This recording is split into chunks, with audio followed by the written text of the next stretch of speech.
여러분은 모가라는 열매를 잘 알고 계실 것입니다. 장미과 식물인 모가나무의 열매인데 꽃이 굉장히 아름답습니다. 꽃이 그렇게 아름다운 반면에 열매는 너무나 못생겼어요. 생김새에 비해 딱 잘라보면 너무 좋은 향을 가졌죠.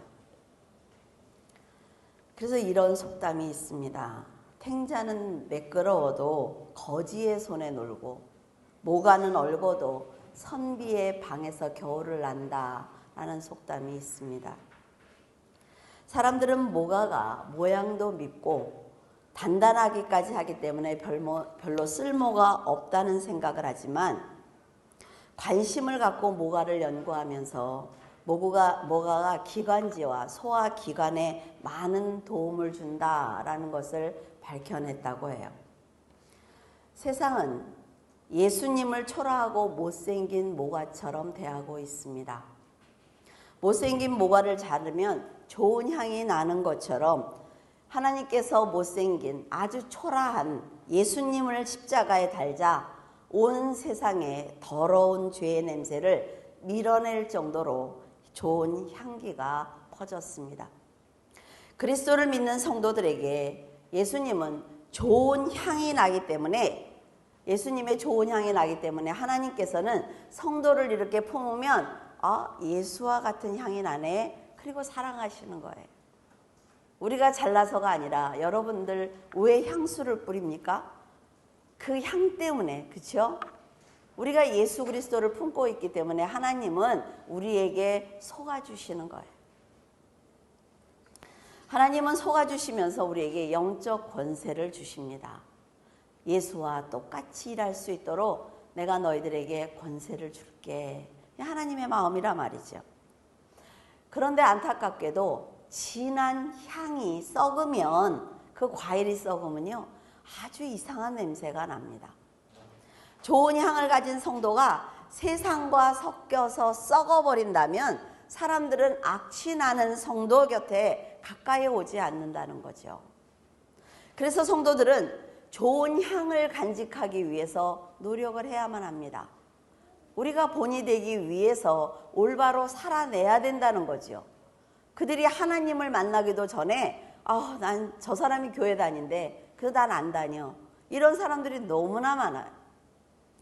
모가를 오래 저장하고 싶은 사람들은 모가를 자르고 설탕에 재어서 아주 깊은 맛을 냅니다. 이건 제가 하나님께 들은 말씀이에요. 내가 너를 모가와 같이 선택을 했어. 너는 세상에서 아주 쓸모가 없고 사람들이 너한테 관심이 없어. 그런데 내가 너를 선택을 했어. 왜? 네 안에 향이 있기 때문이야. 근데 나는 너를 오래 간직하고 싶었어. 그래서 고난이라는 칼로 너를 잘게 잘라서 부패하지 않도록 설탕에 재웠지. 너는 모르겠지만 그러니까 네가 오래 하나님의 향기를 가질 수 있는 거야 라는 말씀을 해주셨어요. 그래서 고난을 당해도 불평할 수 없습니다. 고난을 받는 것은 죽을 만큼 힘들고 고통스럽습니다. 누가 고난이 왔는데 할렐루야 막 이러는 사람이 어디 있어요? 또 시작이구나. 하지만 고난을 받는 과정에서 깊고 넓은 지혜를 배울 수가 있단 말이죠. 세상은 항상 악한 영이 개입하기 때문에 우리 인생 자체가 고난인 것입니다. 그러나 하나님의 은혜를 깨닫게 되면 고난을 누구든지 이겨낼 수가 있어요. 하나님의 자녀들은 세상과 가는 길이 전혀 다릅니다. 생각하는 차원이 다르다는 걸 성도들이 알고 있어야 된다는 거죠. 이것을 성도들 스스로 인정하지 않는다면 결국 땅의 것만 찾을 수밖에 없어요. 물론 세상이 성도들을 바라보는 눈은 온전하지 않습니다. 다 곡해해서 들어요. 또 하나님 믿으니까 저런 말을 하지. 이런 말들을 한단 말이죠. 하나님처럼 품어주지 않고 무조건 편들어주지도 않습니다. 긍휼을 베푸시면서 용서하시는 우리 하나님과는 달리 조금의 잘못도 질책하고 정죄하는 곳이 바로 세상이에요. 하지만 하나님의 사랑을 받은 성도들은 한 영혼이라도 천국으로 인도하기 위해서 모가처럼 자신을 스스로 자르고 그 향을 잃지 않기 위해서 노력해야만 합니다. 예수님처럼 영혼을 사랑하는 마음으로 땅끝까지 복음을 여러분은 전하시기를 바랍니다. 성도들은 비록 세상에 살고 있지만 위의 것을 소망해야 된다 말이죠. 거룩하게 산다면 하나님께서는 더 많은 일을 감당할 수 있도록 땅의 것을 복으로 주시는 거예요. 왜냐하면 우리의 도구이기 때문에 그렇습니다. 건강을 주시든 재물을 주시든 사람을 붙여주든 우리가 위의 것을 소망하면 일할 수 있도록 도와주신다는 거지요. 그리고 거기에 영적인 능력을 주시는 거예요. 여러분은 물질과 능력과 편안함을 위해서 기도하시기를 바랍니다. 막 속물 같아요, 목사님. 내가 이렇게 기도하는 게. 아니요. 세상에서 평안해야만 옆에서 고난을 당하는 형제를 도울 수가 있어요. 땅의 모든 것을 만드신 분이 하나님이기 때문에 원하는 목적이 분명하다면 하나님께서는 반드시 응답하실 것입니다. 우리가 원하는 것들은 곧 썩어 없어질 가치 없는 것들이라 말이죠. 그런데 하나님은 성도들의 간구를 들으시고 응답하시면서 기쁨을 주고 계십니다. 왜? 내 자녀가 기뻐야 더 많은 일을 할 수가 있잖아요. 예를 들어 아이들이 장난감을 사달라고 해요. 그 장난감 가게 가면 아무거나 일단 집어요. 왜? 한 개라도 건져야 되니까. 탁 들지요. 근데 엄마가 볼 때는 어때요? 집에 있든지 아니면은 사가지고 가는 즉시 부서진다 말이죠. 그러니까 안 된다고 얘기를 해요. 그러면 애들이 이제 어때요? 그 다음 단계? 들어 누워요. 들어 누우면서 소리 지르니까 부끄러우니까 아유 가져가. 그리고 데리고 온다는 거죠. 부모들은 그런 마음이 있잖아요. 그런데 아이들의 행동이 어떻습니까? 집에 가지고 오면요 쳐다도 보지 않아요. 일단 갖겠다고 고집을 부리는 거지 쳐다보지도 않는다 말이죠. 하나님께서 땅의 것만 바라보면서 간구하는 우리들에게 이따가 조금만 기다려, 그거보다 더 좋은 걸 줄게, 그러는데 우리들은 어때요? 기다리지 않아요. 그걸 달라고 날마다 운다는 거죠. 지금은 땅만 바라보면서 흙으로 돌아갈 그런 가치 없는 것을 달라고 울고 있지만 하나님께서 우리에게 말씀하시기를 너희들이 조금만 기다리면서 조금만 더 성장하면서 위의 것을 바란다면 네가 지금 원하는 게 얼마나 가치 없고 유치한 것인지 알게 될 거야. 조금만 더 기다려 줄래? 근데 우리는 어때요? 그러지 못한다는 거죠. 세상에 복을 주시는 것, 지금 우리에게 주시는 걸 주면 그냥 금방 버릴 거고 아니면 그걸 갖고 정말 안 좋은 행동을 할 것이라는 걸 하나님이 아시지만 우리들이 간구하면 하나님은 응답하십니다. 여러분이 기도하면요 하나님은 반드시 주셔요. 그런데 하나님께서 우리에게 세상의 복을 주실 때가 있습니다. 물질을 주시든 건강을 주시든 정말 어떤 권력을 주실 때가 있어요. 왜요? 위의 것을 위한 도구로 주시는 거예요. 하늘에 소망을 둔 성도는 세상의 것이 가치 없고 쓸모없는 것으로 생각하는 것이 아니라 땅의 것을 도구로 위의 것을 드러내기 위해서 헌신해야 합니다. 잘 사셔야 돼요. 고생하시면 안 됩니다. 그런데 그것을 가지고 하나님의 일을 해야 된다는 거죠.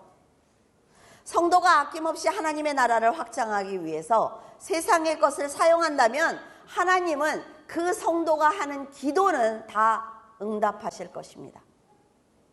넓은 바다가 앞에 있는데도 땅만 보면서 돌을 줍는 아이가 있어요. 이번에 보니까 건이가 그러더라고요. 바다도 보고 이렇게 하늘도 보면 좋겠는데 그냥 그 깨진 쪼가리 줍느라고 애가 아무것도 안 봐요. 되게 안타깝더라고요. 저것 좀 보라고, 저것 좀 보라고. 근데 부모는 어때요? 저 넓은 땅, 저기 바다도 좀 봐. 저 넓은 하늘 좀 봐. 그렇게 얘기하잖아요. 그렇죠? 하나님도 마찬가지입니다. 자녀들이 하나님께 심판받을 이 세상의 것만 바라보기 때문에 안타까운 거예요. 그러지 말고 영원한 소망이 있는 저 천국을 한번 바라보면 어때? 라고 우리에게 정말 하루 이틀 아니요 몇십 년을 말씀하시죠. 그러나 우리는 변하지 않습니다. 2절과 3절을 보면 위의 것을 생각하고 땅의 것을 생각하지 말라. 이는 너희가 죽었고 너의 생명이 그리스도와 함께 하나님 안에 감추어졌습니다. 그 투명한 공 생각나시죠? 성도들은 이제 죄에 대해서 죽은 자들입니다. 그리스도를 믿는 믿음 안에서 율법에 대해서 죽은 사람들이에요. 그래서 세상과 땅의 것을 애착을 갖지 말아야 합니다. 하늘의 소망을 가진 성도에게 땅의 것은 액세서리에 불과하다 말이죠. 하나님께서 보실 때 세상은 쓰러져가는 초가집과 같아요. 그래서 하나님이 아빠가 내 자녀에게 집을 하나 주기 위해서 땅을 사서 아주 좋은 집을 마련했어요. 그래서 옮기자. 그런데 딸이 뭐예요? 나는 그 집을 아직 보지 못했으니까 싫다는 거죠.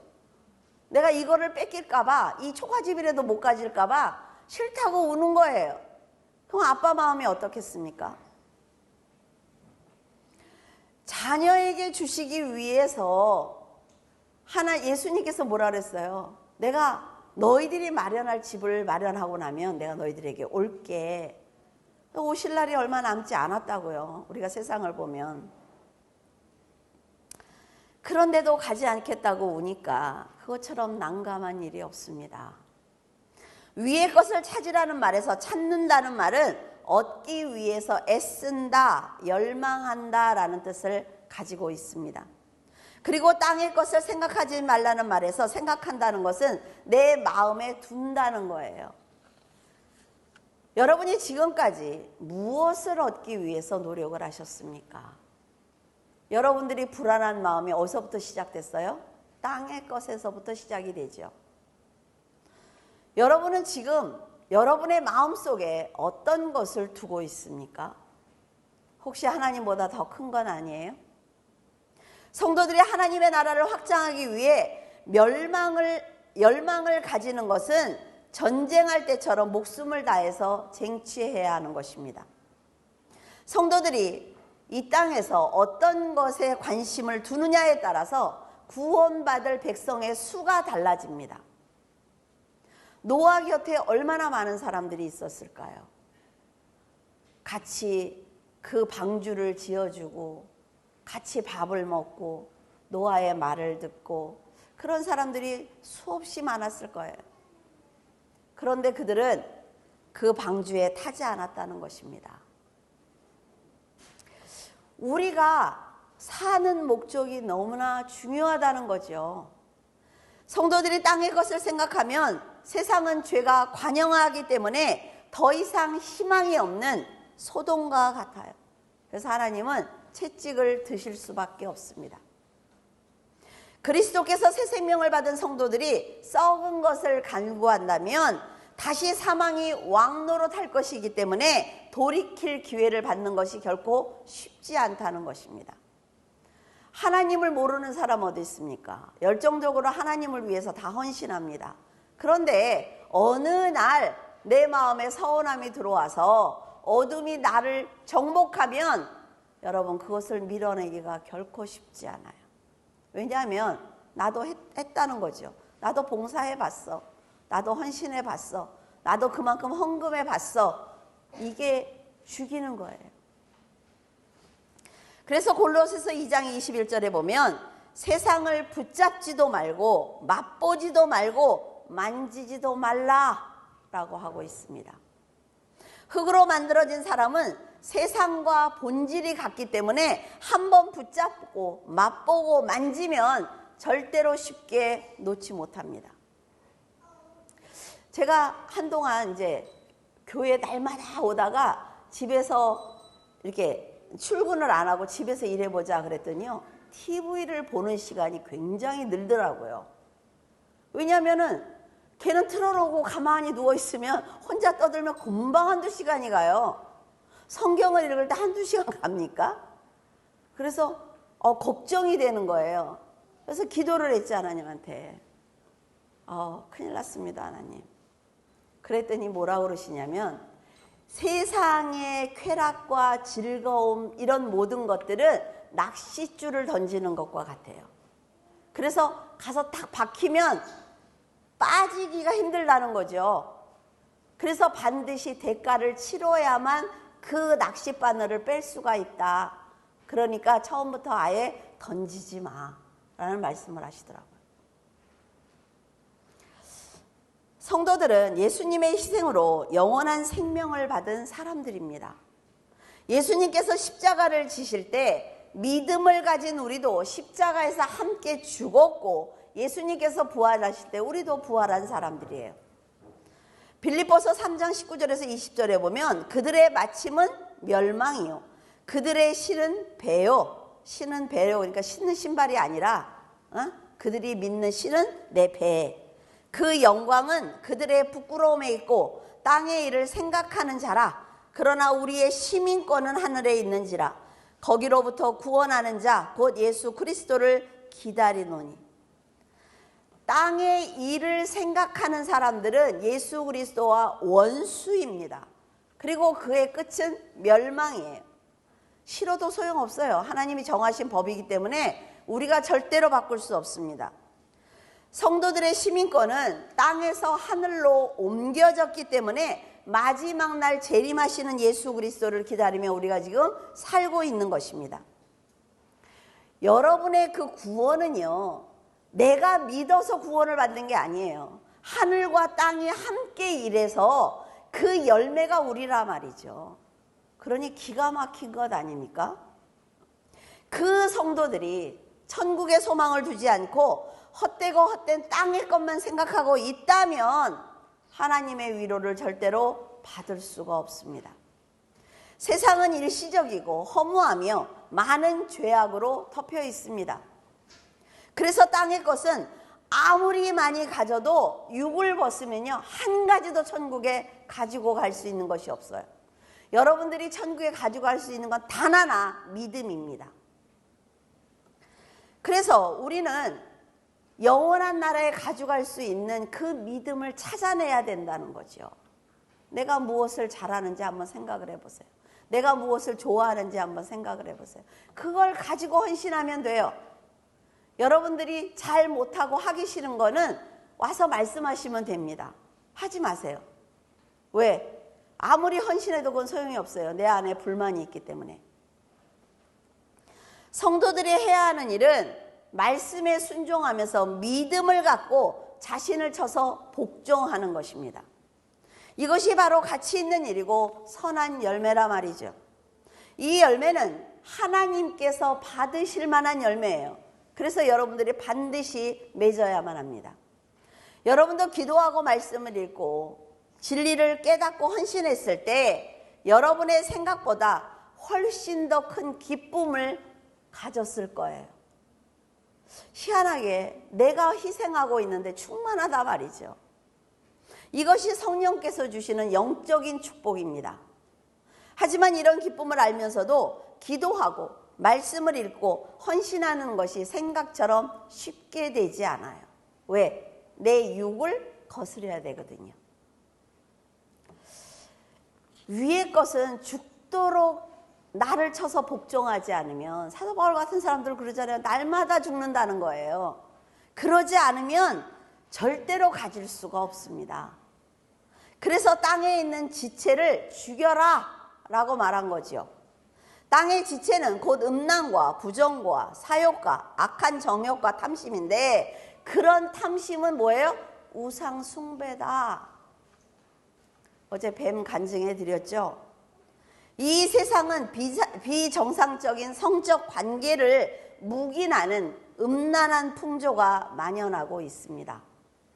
거기서부터 시작하는 거예요. 항상 죄는 이미 가진 것에 만족하지 않아요. 더 많은 것을 원하기 때문에 탐심은 세상의 선악과를 쉽게 먹는 것입니다. 욕심을 감당하지 못하는 지경에 이르자 사람들은 그것이 하나님의 법을 어기는 죄라 할지라도 상관하지 않습니다. 일단 소유하자는 거예요. 내가 죄를 짓더라도 이걸 소유하고 나서 하나님의 일을 하면 되지라는 생각을 합니다. 근데 하나님은 받지 않아요. 성도들은 생명이신 그리스도께서 영광 중에 재림하실 때 그 자리에 함께 있기 위해서 내 지체를 죽여야만 합니다. 절대로 예수 그리스도를 떠나면 안 돼요. 우리도 전에는 음란과 탐심 가운데 있었던 사람들입니다. 하나님의 말씀을 거역했죠. 처음부터 하나님의 말씀에 순종하지 않았어요. 사망이 왕노릇할 때 그것을 판단할 능력조차 우리는 없었습니다. 하지만 예수님의 대속하심으로 죄를 씻은 우리가 다시 이 육신의 죄악을 죽이지 못하고 그 죄를 덧입는다면 하나님께 절대로 나갈 수 없습니다. 사도 바울은 탐심과 분함과 노여움을 버리라는 명령과 함께 너의 입에서 나오는 악의와 비방과 부끄러운 말과 거짓말까지 다 버려라 라고 명령을 했습니다. 이게 뭐예요? 너희들이 가장 쉽게 할 수 있는 죄야. 그래도 그걸 하면 안 돼 라는 얘기죠. 예수 그리스도의 희생을 통해 새 사람을 입은 성도들이 다시 옛사람을 덧입고 그 행위를 다시 한다면 이걸 벗기가 힘들다는 거예요. 타락한 인간의 본질은 남을 해치고 비방하는 마음을 가지고 있습니다. 나와 다르면, 우리 어제 했죠? 나와 다르면 일단 비방한다는 거죠. 불만을 토로해요. 그런데 그것이 죄라는 거예요.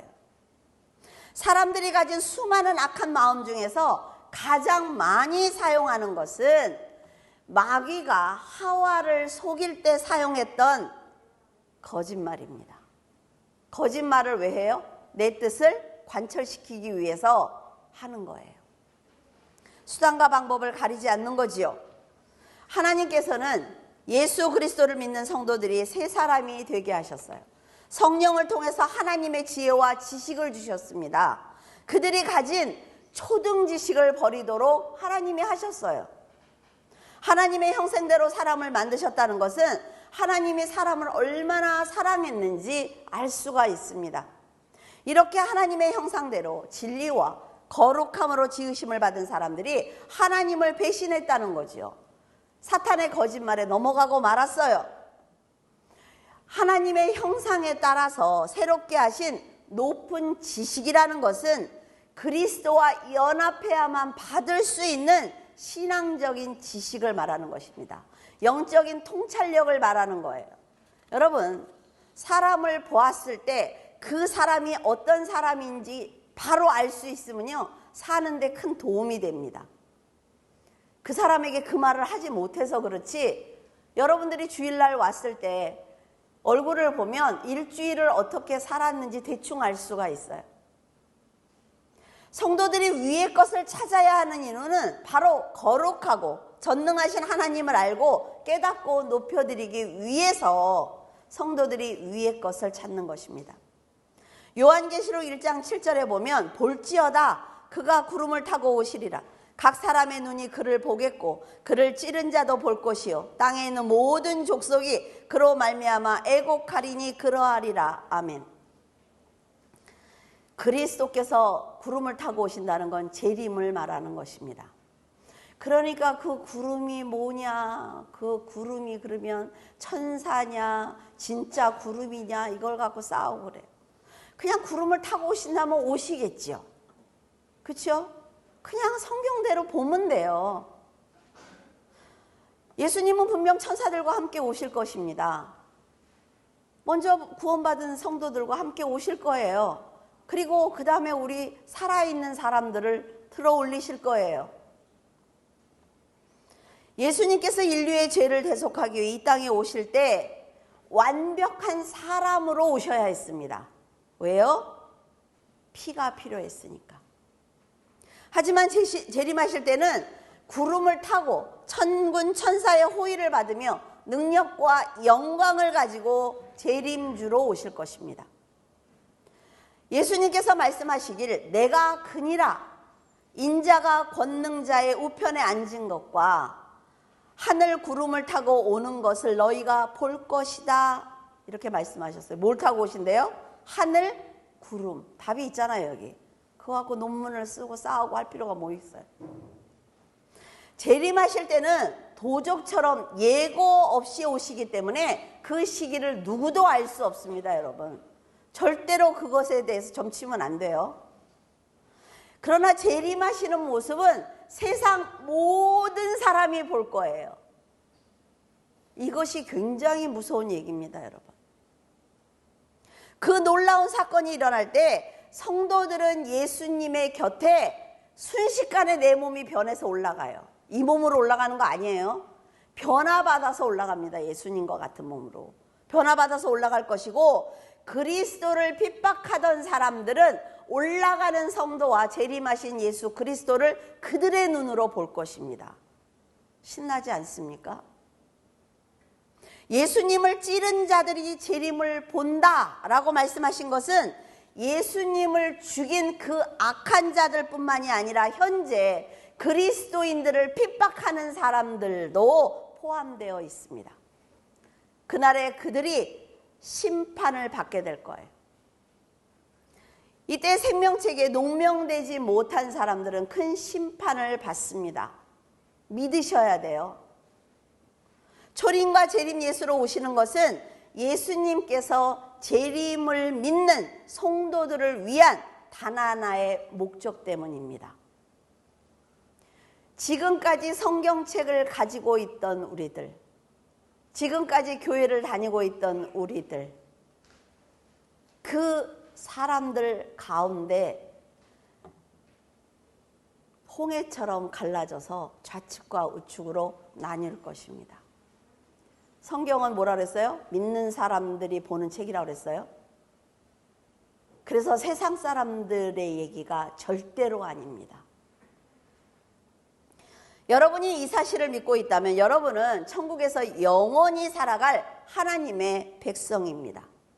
그래서 지금 죄를 끊어야 되는 거예요.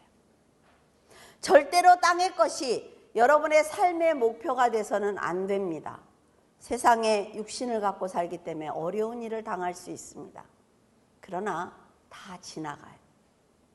우리의 육도 언젠가는 벗습니다. 세상은 마지막 날 심판을 받아 멸망할 곳이기 때문에 헛되고 헛된 땅의 소유보다는 위의 것을 위해서 살아야만 영원한 생명과 영원한 기쁨과 안식을 받을 수가 있어요. 굉장히 중요하다 말이죠. 유한한 이 세상을 위해서 살지 마세요. 거짓 교사들이 가르치는 금욕과 고행은 성화를 위한 바른 방법이 아닙니다. 이 땅의 것을 위해서 사는 사람들은 거룩이 무엇인지 모르고 있어요. 그래서 자기의 몸을 자해하거나 고행의 길을 떠나는 것을 볼 수가 있습니다. 3번 걷고 절하는 거예요, 여러분. 그거 쉬운 일 아닙니다. 얼마나 자신의 그 채찍을 만들어서 자기의 몸을 때리잖아요. 그게 쉽겠어요? 그러나 그게 믿음인 줄 안다 말이죠. 여러분은 그리스도의 지체입니다. 그래서 몸을 거룩한 곳에 사용하기 위해서 자해하거나 고행하는 것은 옳지 않습니다. 고행이 정성이라는 생각을 하는 것은 하나님이 어떤 분인지 모르기 때문에 세월을 헛되게 보내는 거예요. 그래서 저는 여러분에게 말씀을 드려요. 새벽 기도에 와서 좋을 것 같으면 새벽 기도 안 하는 게 낫습니다. 그냥 푹 자고 아침에 일찍 일어나서 회사에 가서 일을 잘하라니까요. 새벽 기도에 와서도 졸고 회사에 가서도 졸고. 아, 왜 이렇게 조세요, 과장님? 제가 새벽 기도를 날마다 다니거든요. 그게 뭐예요? 자신은 믿음을 위해서 죽도록 고생했지만 결국 아무것도 하지 않은 사람과 다를 바 없이 심판을 받는 것입니다. 억울하지 않아요? 교회 다니면서 헌금했어요. 봉사했어요. 찬양 인도도 하고 설교도 했어. 그런데 구원 못 받는데요. 어이없지 않습니까? 성도들은 예수님께서 재림하실 때 함께 영광스러운 존재가 됩니다. 썩어질 땅의 것을 버리지 못하고 음란하고 부정하고 악한 정욕과 탐심을 갖는다면 하나님께서는 그 사람을 완벽하게 제외시킬 거예요. 하나님께서는 이런 모든 죄를 우상 숭배다라고 말씀을 하셨어요. 하나님께서 금지하는 법들은 사람들로 하여금 하나님을 떠나게 만들어서 사탄의 계획에 속는 것이기 때문에 절대 하지 말라라고 말씀하신 거죠. 예를 들어서 여러분이 이번에 홍수에 엄청 났잖아요. 그렇죠? 자기의 목숨을 던져놓고 구하는 사람들도 많았어요. 그런데 기껏 건져왔더니 뭐라 그래요? 제 겉옷을 안 갖고 왔어요. 그리고 도로 물에 뛰어들었어요.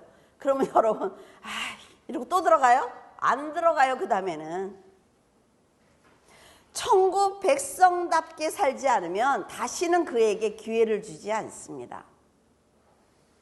자신의 목숨을 내놓고 겨우 지옥불에서 건져냈어요. 그런데 지옥불에서 지금 타고 있는 이 땅의 것이 안타깝다며 아깝다면서 다시 지붕에서 그 집으로 들어간다면 예수님께서 다시 십자가를 지실 이유가 없다는 것입니다. 로마서 1장 31절에서 32절 우매한 자요 배약하는 자요 무정한 자요 무자비한 자라 그들이 이 같은 일을 행하는 자는 뭐 한다고요? 사형에 해당한다고 하나님께서 정하셨다. 이게 뭐예요? 지옥불에 던진다. 자기들만 행할 뿐 아니라 또한 그런 일을 행하는 자들을 옳다 하느니라.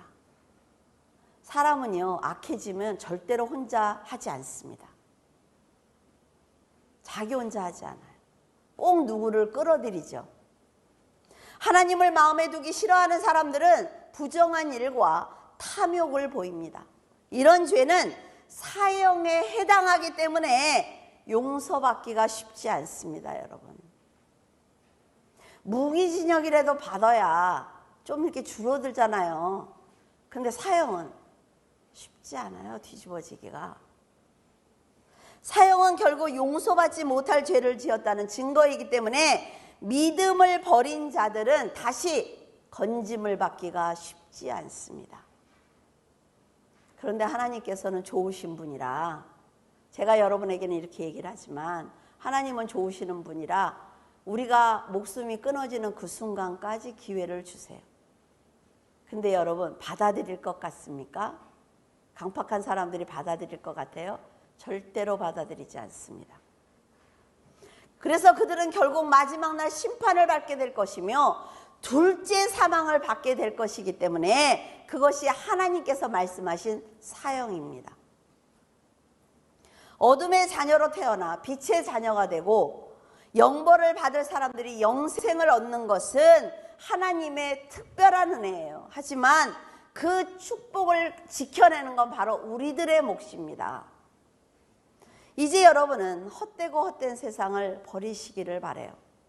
하나님께서 맡겨주신 땅의 것으로 위의 것을 지키기 위해서 헌신한다면 불의한 재물로 헌신한 사람처럼 크게 칭찬을 받을 것입니다.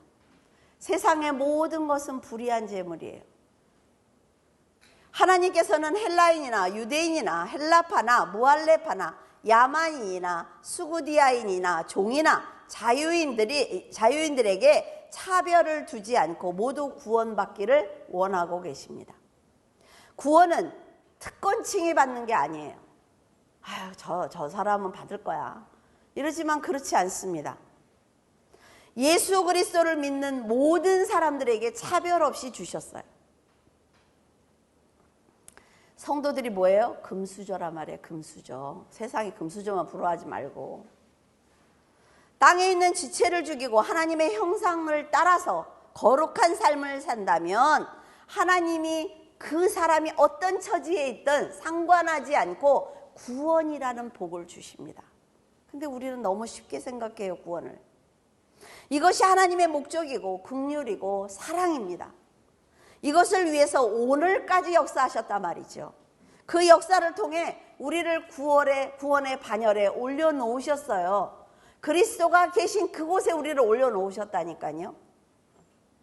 이제 여러분이 하실 차례입니다. 여러분은 그리스도의 선하고 진실하고 거룩한 옷을 입고 하나님의 이름을 높이는 성도가 되어서 세상 마지막 날 재림하시는 그리스도의 곁에서 평안과 안식을 누리며 활짝 웃는 성도가 되기를 바랍니다. 기도하겠습니다. 사랑의 하나님, 감사를 드립니다. 수련회를 통해 믿음의 형제들과의 관계를 이어가게 하시고 서로 사랑하고 품어주게 하시니 감사합니다. 수련회를 통해 혼자가 아니라 사랑으로 뭉쳐진 공동체라는 것을 알았사오니 더 낮은 곳에서 마음을 열고 주님의 사랑을 나타내는 성도로 살게 하여 주시옵소서. 하나님께서 창조하신 세계는 너무 아름답습니다.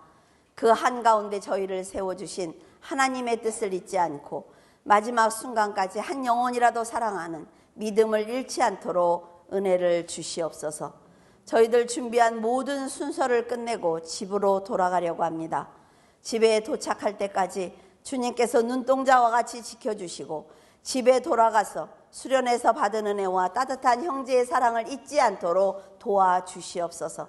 저희들이 받은 그 은혜를 쏟아버리지 않도록 사탄이 곁에 있는 가족들과 마음이 상하게 하는 일을 만들어도 분내게 해도 저희들은 지혜롭게 영적 권세로 물리치는 승리를 맛보게 하여 주시옵소서. 이제는 영적 분별을 하게 하시고 성령의 검으로 사탄의 계략을 무산시켜서 하나님의 자녀로서 부끄럽지 않은 삶을 살게 도와주시옵소서. 언제나 저희들의 마음이 상하지 않도록 지켜주시는 예수 그리스도 이름으로 기도드립니다. 아멘.